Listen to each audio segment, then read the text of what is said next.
सभी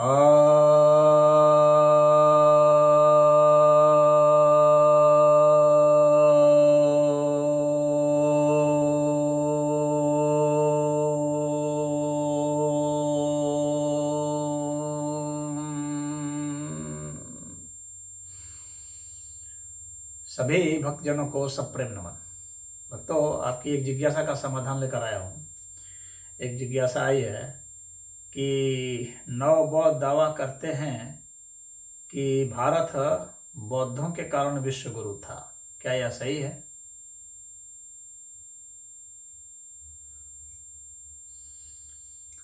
तो जो दावा करते हैं जो लोग गुरु होने का, तो पहली बात यह है कि गुरु पद्धत जो है ना, वो वैदिक पद्धत है।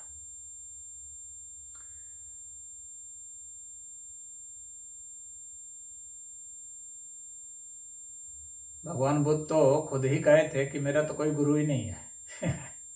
जिसका खुद का कोई गुरु नहीं हो वो कैसे गुरु बनेगा? तो गुरु परंपरा ही उसमें नहीं रही है।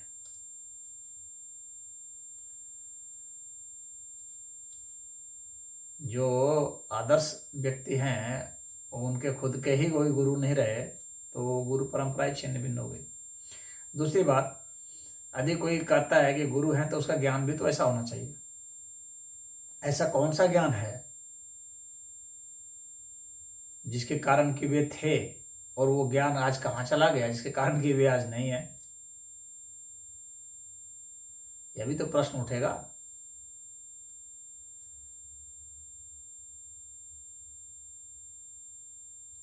बुद्ध तो खुद ही पढ़ने गए थे। बुद्ध स्वयं ही वेद पढ़ने गए थे। तो जब स्वयं ही वेद पढ़ने गए थे तो जाहिर सी बात है कि जहां से पढ़ रहे थे ज्ञान तो उस तरफ था। और भारत जो है कोई एक ऋषि नहीं बल्कि समस्त ऋषियों की पूरी श्रृंखला है और उसका एक निचोड़ है। कोई कोई भी देश एक व्यक्ति की वजह से गुरु नहीं बनता। कोई भी जो देश होता है वो पूरे गुरुओं की श्रृंखला होती है वहाँ पर, और गुरुओं की भारी तादाद होती है और हर क्षेत्र में होती है। तो बौद्ध तो जैसे भी ज्योतिष नहीं मानते थे तो वे कौन सी शिक्षा देंगे उस विषय में? तो यह समझना चाहिए कि हर तरह के जो है संगीत, जो वे कुछ नहीं थे, शिक्षा क्या देंगे संगीत की? वे नृत्य नहीं करते, नृत्य की क्या शिक्षा देंगे? तो वे जो लगातार जो ध्यान में खाली बैठ रहे हैं तो वे क्या फिजिक्स की क्या शिक्षा देंगे, मैथमेटिक्स की क्या शिक्षा देंगे, रसायन विज्ञान की कौन सी शिक्षा देंगे? तो जो शिक्षाएं जिनकी वजह से कोई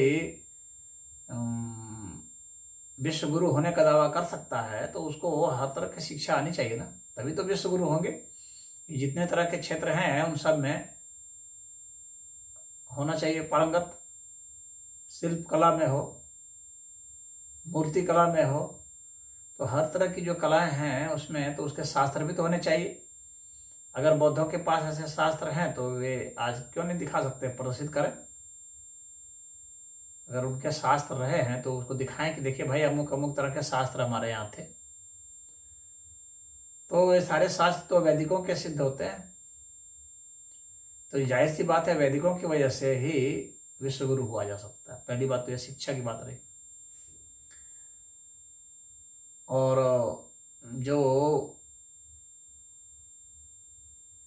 बौद्ध तो बहुत बाद के हुए हैं, तो उसके पहले का भारत कहाँ था? और भारत विश्व गुरु तो तब था ना जब भारत में विश्वविद्यालय थे। और यह तो झूठा दावा बौद्ध सब करते हैं कि विश्वविद्यालय सब हम लोगों ने ही बनाए। अरे भाई, उसका कुछ प्रमाण भी तो होना चाहिए कि सिर्फ कह देने से थोड़ी हो जाता है।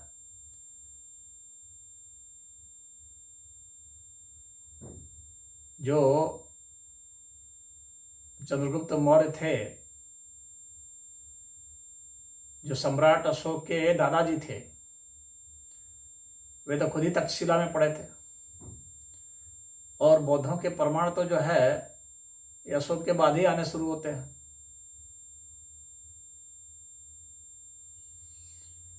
तो उसको किस यूनिवर्सिटी, उस यूनिवर्सिटी को किसने बनाया था? और पूरे वैदिक परंपरा है, आश्रम परंपरा है जहां पर शिक्षा दी जाती थी। तो विश्वविद्यालय भी यहाँ पर थे, जो दूसरे देशों के लोग आते थे और पढ़ते थे।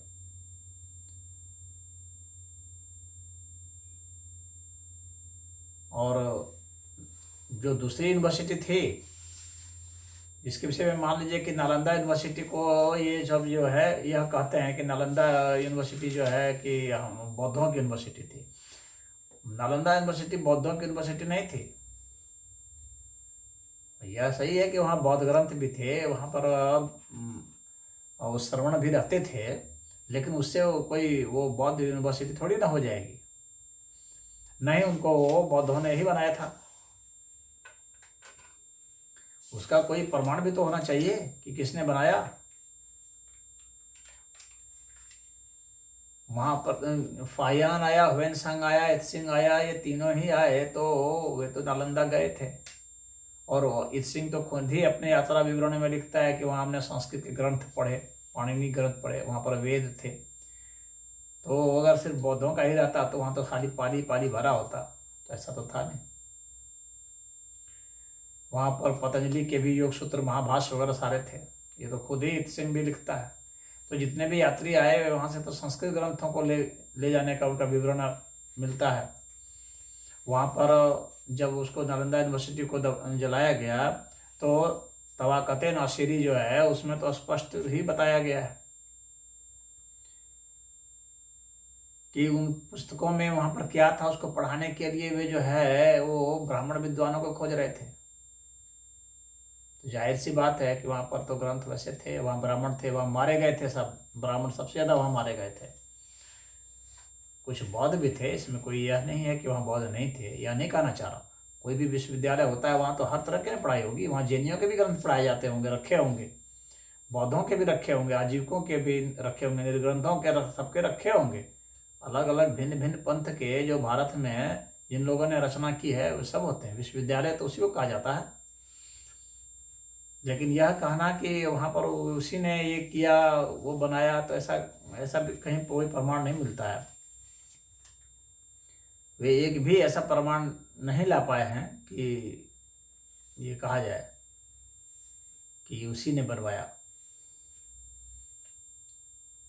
गुप्त वंश के सारे राजा जो थे वे बौद्ध थोड़ी ना थे, और न ही एक ही समय में उनके परिवार के सारे लोग बौद्ध थे। कोई कुछ होता था, कोई समुद्रगुप्त के विषय में तो कहा जाता है कि वह जो है कहा क्या जाता है, उनका तो प्रमाण ही मिलता है कि वे तो वैदिक थे, जो कि सबसे उसके पराक्रमी राजा थे। उनके तो वहां पर अश्वमेध यज्ञ कराने का प्रमाण भी मिलता है, अभिलेख प्राप्त होता है, ताम्र अभिलेख नालंदा से प्राप्त होता है। तो यह कहना कि वो सब उन्हीं का था, वही सब करते थे, तो ऐसा नहीं है। भारत में जो है, भारत जो है वैदिक धर्मशास्त्र के कारण, वैदिक विज्ञान के कारण ही विश्व गुरु माना गया, क्योंकि वैदिकों ने हर क्षेत्र में पढ़ाई की थी। छंदों में भी पढ़ाई की थी, काव्य में पढ़ाई की थी, काव्य के शास्त्र रचे थे। तो काव्य के शास्त्र जो है वैदिकों के प्रमाण मिलते हैं, ज्योतिष के शास्त्र वैदिकों के प्रमाण मिलते हैं, रसायन शास्त्र वैदिकों के प्रमाण मिलते हैं, आयुर्वेद जो है वैदिकों का वो है। तो कैसे कहा जाएगा कि भाई इनका जो है विश्व गुरु में योगदान है? कुछ रहा है, यह नहीं कहा जा सकता है कुछ भी नहीं है। सभी का कुछ ना कुछ होगा, जैनियों का भी होगा, इनका भी होगा, सबके मिला करके होता है।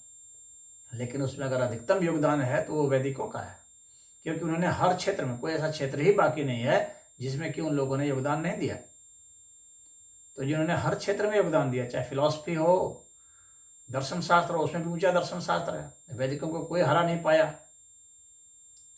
वैदिकों को कोई भी शास्त्रार्थ में आज तक नहीं हरा पाया, ना आज हरा सकता है।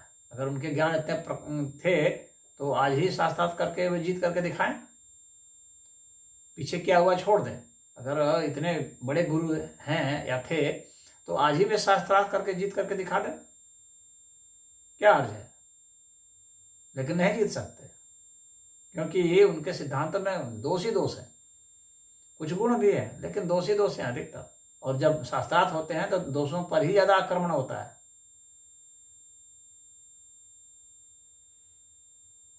तो गुरु तो वही ना होगा जो विजेता होगा उस क्षेत्र का, ज्ञान के क्षेत्र का जो विजेता होगा वही गुरु होगा। और ज्ञान के क्षेत्र में वैदिकों को किसी ने शास्त्रार्थ में हराया ही नहीं, तो गुरु कौन हुआ? वैदिक ही गुरु हुए।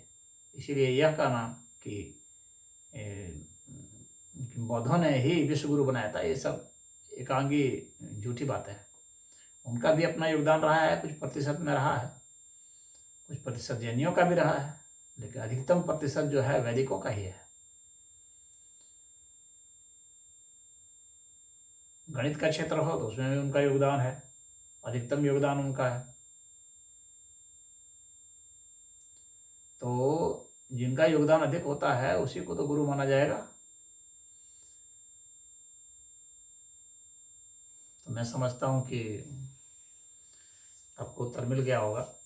और विश्व गुरु अगर आज भी भारत बनता है, बन सकता है, तो उसमें वैदिकों के ही फिलॉसफी और सिद्धांत और उनके जो उपलब्धियां हैं और उनके जो आचरण है, व्यवहार है,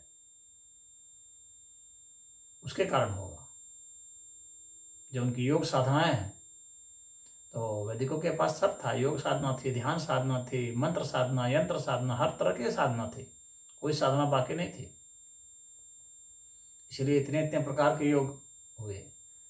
और चाहे लौकिक क्षेत्र में ज्ञान अर्जित करना हो, चाहे पारलौकिक क्षेत्र में ज्ञान अर्जित करना हो, सभी क्षेत्रों में ज्ञान अर्जित ये करते थे।